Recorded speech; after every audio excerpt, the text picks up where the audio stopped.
শবে বরাতের নামাজ কত রাকাত, কিভাবে পড়ো? শবে বরাত কাছে আসলে এ ধরনের প্রশ্ন অগণিত আসে, অনেকেই করতে থাকেন যে শবে বরাতের নামাজ কয় রাকাত পড়বেন, কীভাবে পড়বেন। আলহামদুলিল্লাহ, এটার একটা ভালো জিনিস যে মানুষ ইবাদত বন্দেগী করতে চায়, তার পদ্ধতি জানতে চায়, এটা তো ভালো জিনিস আলহামদুলিল্লাহ। শবে বরাত যেটাকে আমরা বলছি, এটা হলো মধ্য শাবানের রজনী। মধ্য শাবানের রজনী, এটি হলো হাদিসের ভাষ্য, লাইলাতুন নিসফি মিন শাবান। শবে বরাত বলতে কোনো জিনিস কোনো ফরম্যাটেই হাদিসে আসে না। হাদিসে আসছে লাইলাতুন নিসফি মিন শাবান, অর্থাৎ শাবানের মধ্যরাত, মধ্য রাজানে বা মধ্য শাবানের রাত। এটা হলো এই রাতের হাদিস সিদ্ধ না। তো এই রাতে মর্যাদা এবং ফজিলত নিয়ে নানামুখী কথা আছে। এ ব্যাপারে কোনো সন্দেহ নাই যে এ রাতের মর্যাদা নিয়ে বহু হাদিস বর্ণিত আছে, বহু হাদিসে এ রাতের মর্যাদা সম্পর্কিত বর্ণনা আছে। তবে সেগুলো বেশিরভাগই হলো খুবই দুর্বল সূত্রের বর্ণনা। সবগুলোকে একত্র করলে বা সবগুলোর যে আপনার অবস্থান আছে সেগুলোকে অ্যানালাইসিস করলে এবং এ বিষয়ে যে গ্রহণযোগ্য লেভেলের হাদিসও আছে সেগুলোকে সামনে রাখলে পরিষ্কার হয় যে মধ্য শাবানের রাতের মর্যাদা একেবারে অস্বীকার করার সুযোগ নেই। বলে আমাদের ইখতিলাফ আছে, নানা রকম মত আছে, ভিন্ন কথা। আবার হাদিসগুলোকে সামনে রাখলে পরিষ্কার হয় যে এই রাতের মর্যাদা একেবারে অনস্বীকার্য, মানে অস্বীকার্য বা স্বীকার করা যায় না, অস্বীকার করতে হবে এরকম না, বরং এটা স্বীকার্য। এ রাতের মর্যাদা আছে। কি মর্যাদা আছে? আল্লাহ সুবহানাহু ওয়া তাআলা এই রাতে মানুষকে সাধারণ ক্ষমা ঘোষণা করে, সাধারণ ক্ষমা ঘোষণা করেন। আল্লাহ তাআলা গণহারে ইমানদারদেরকে মাফ করেন। তবে অর্থাৎ ছোটোখাটো যে গুনাহগুলো হয় মানুষের সবগুলো আল্লাহ তাআলা মাফ করে দেন। তবে দুই ধরনের গুনাহ করলে সেগুলো মাফ হয় না, বা তাদেরকে আল্লাহ তাআলা গণহারে মাফ করেন না। গণহারের গণক্ষমার হাওদায় তারা পড়ে না। তারা কারা? এক হলো মুশরিক, যারা শিরকে লিপ্ত, আরেকটা হলো মুশাহিন, আপনার কারোর সাথে শত্রুতা, বিদ্বেষ, হিংসা এগুলো লালন করে, এরকম লোক। তাহলে আপনি লাইলাতুন নিসফি মিন শাবান বা মধ্য শাবানের রাত, যেটাকে আমরা শবে বরাত বলি, এই রাতে ক্ষমা পাওয়ার জন্য নিজেকে উপযোগী করে তুলবেন, অর্থাৎ শিরক থেকে মুক্ত থাকবেন এবং হিংসা বিদ্বেষ থেকে অন্তরকে পরিচ্ছন্ন করবেন। এটাই হলো আপনার শবে বরাতের আমল বলতে পারে। অর্থাৎ মধ্য শাবানের রাতের আমল হলো এটাই বলতে পারে যে এই দুইটা গ্রুপের মানুষকে যদি আল্লাহ মাফ করবেন না, তাহলে আমি ওর মধ্যে আসি কিনা চেক করে, ভেরিফাই করে, যাচাই বাছাই করে নিজেকে সেখান থেকে বের করে আনা এবং নিজের মনটাকে ফ্রেশ করা, কারোর প্রতি বিদ্বেষ হিংসা না রাখা, কেউ করলেও তাকে ক্ষমা করে দেওয়া, উদার মন হওয়া, হিংসা না রাখা এবং শীত থেকে মুক্ত থাকা। এটা হলো আমাদের সবচেয়ে বড় প্রস্তুতি এবং বড় পর্ব। সেই সাথে আল্লাহ সুবহানাহু ওয়া তাআলা এই রাতে বান্দাকে ক্ষমা করবেন। আমি সেই ক্ষমা লাভের আশায় যদি আমি নিজস্ব উদ্যোগে আল্লাহর কাছে দোয়া ইবাদত বন্দেগী করি, সেটা আমার করার সুযোগ আছে, কিন্তু সেটাকে এই রাতের আমল হিসাবে যেই ফরম্যাটে আমাদের সমাজে এস্টাবলিশড করা হয়েছে হাদিসে আসলে এটাকে এইভাবে গুরুত্ব দেওয়া হয়নি। কবর জিয়ারত করে অনেকে, এ সম্পর্কে একটা হাদিস পেশ করা হয়, সেই হাদিস কোনোভাবেই গ্রহণযোগ্যতার লেভেলে পৌঁছায় না। সমস্ত মুহাদ্দিসদেরই একই কথা, অথচ আমরা অনেকে এই রাতে কবর জিয়ারত করাটাকে জরুরি মনে করি বা সুন্নত মনে করি। কবর সারা বছরই জিয়ারত করা যায়, এ রাতে করা যাবে না এমন কোনো কথা নাই, কিন্তু এই রাতে করার জন্য আলাদা করার কোনো সুযোগ নাই। আবার হালুয়া রুটির প্রচলন আছে, সেটা আরও জোরে সোরে আছে, কারণ বাঙালি যেখানে খাওয়ান দাওয়ান আছে, দুমদাম আছে, ওখানে বাঙালি আছে। সেটা কি শবে বরাত নাকি 31 নাইট?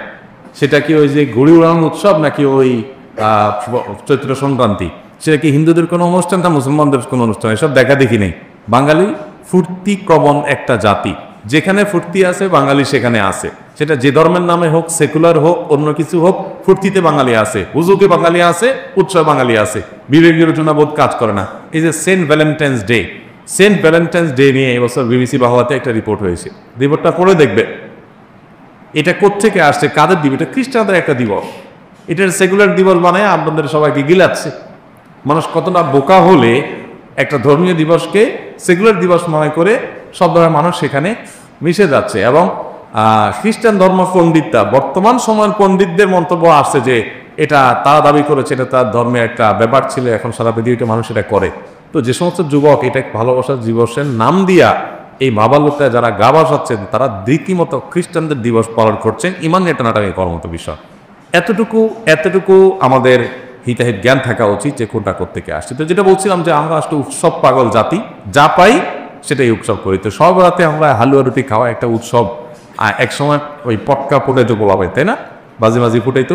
আলহামদুলিল্লাহ এগুলো অনেকটা কমে গেছে ওলামায়ে কেরামের সচেতনতা সৃষ্টির যে প্রচেষ্টা সেটার মাধ্যমে। তো পটকা ফুটানো, হালুয়া রুটি খাওয়া। হালুয়া রুটি কেন খায়?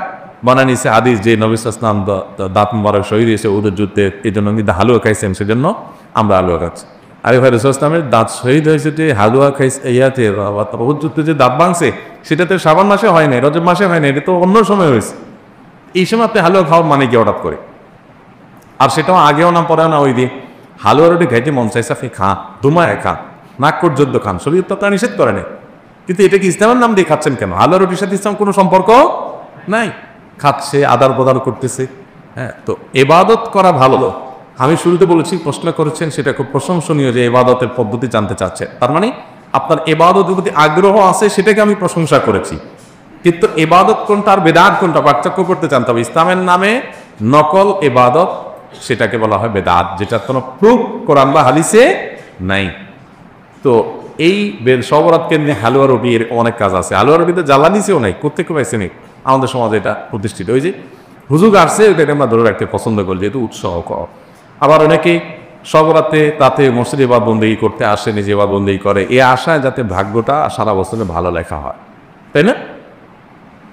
এই রাতে ভাগ্য নির্ধারণ হওয়ার কতটাও চূড়ান্ত এবং সঠিক, আপনার বিশুদ্ধ প্রমাণিত কোনো বিষয় না। বড় সূরা দুখানের 3 এবং 4 নম্বর আয়াত যদি আপনি দেখেন কোরআনে কারীমে, দেখবেন আল্লাহ বলেছেন, ইন্না আনজালনাহু ফী লাইলাতিন মুবারাকাতিন ইন্না কুন্না মুনজিরিন। আমি একটি বরকতময় রাতে কোরআন নাজিল করেছি এবং ফিহা ইউফরাকু কুল্লু আমরিন হাকিম। আল্লাহ বলেছেন সে রাতেই সব গুরুত্বপূর্ণ বিষয়গুলো ধার্য করা হয়। লাইলাতুল কদর যেদিনে কোরআন রাতে কোরআন নাজিল হয়েছে, আমরা বানানিছি থেকে ভাগ্য নির্ধারণের রজনী। পরাত মানে ভাগ্য, তো সবে বরাত মানে ভাগ্যের রাত, তাই না? বানায় নিয়েছে। আমি প্রায় চিন্তা করি যে সব রাতে মানুষ এত বেশি মসজিদে, মাশাআল্লাহ মানুষ মসজিদে আসা তো ভালো জিনিস, কিন্তু এই রাতে আসে, অন্য রাতে আসে না, কাহিনী দেখ।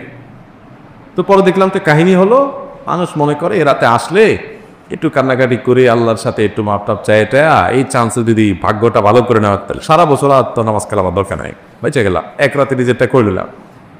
দুনিয়ার মানুষের চোখে দিলে দেওয়া যায়, আল্লাহকে তো দলে দেওয়ার সুযোগ নাই। আল্লাহ রাব্বুল আলামিন সব কিছু জানেন, সব কিছু খবর রাখেন। ভাগ্যে ভালো কিছু যদি চান, সারা বছর ভালো ইবাদত বন্দেগী করবে। আপনি ওই এক রাতে ইবাদত বন্দেগী করে ভাগ্য লেখায় ফেলবেন আর সারা বছর নামাজ কালাম পড়লেন, এটা তো হতে পারে না। এই জন্য লাইলাতুল নিসফ শাবানের মর্যাদা যতটুকু আছে ততটুকু আমরা অবশ্যই বিশ্বাস করব, ধারণ করব, চেষ্টা করব। কিন্তু কোন অবস্থাতে এইটাকে কেন্দ্র করে আমরা কুসংস্কারে বিশ্বাস করব না, বাড়াবাড়ি করব না, ছড়াছড়ি করব।